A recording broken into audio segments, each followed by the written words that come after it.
Guteka umureti mu kinyarwanda. Ufata amagi ukayakubita uyashyira mu gikombe, ku buryo uza gufata ifoke yawe ukagira gutya ukabivanga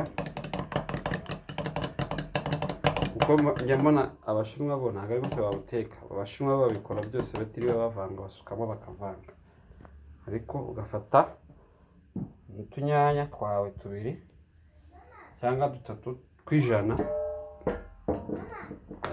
n'amagi yawe ukayavanga ukayashyiramo. Maze kubikora gutyo ukavanga, ariko wavanze igi rya kinyarwanda urabona ko ni ritoya, irindi ngiri akaba ari rinini. Ukavanga.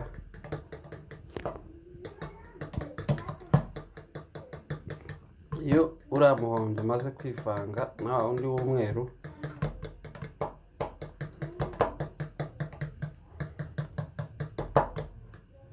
wazamura gutyo ukareba ko byivanze.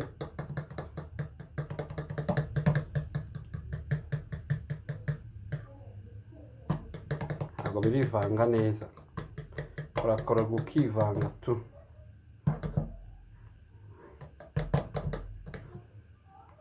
Ukareba ko nta mwana urimo, ushyiramo n'akunyu gakeya kugira ngo umureti uze kuryoha. Ukabivangana,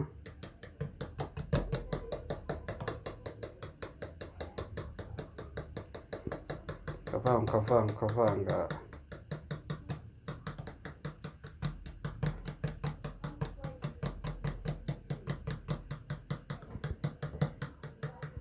Umaze kuvanga ujya gukata inyanya. Ukata inyanya kinyarwanda apana kizungu. Iyo umaze gukata inyanya kinyarwanda, abonye ukuntu bakata inyanya za kinyarwanda nuko bazikata.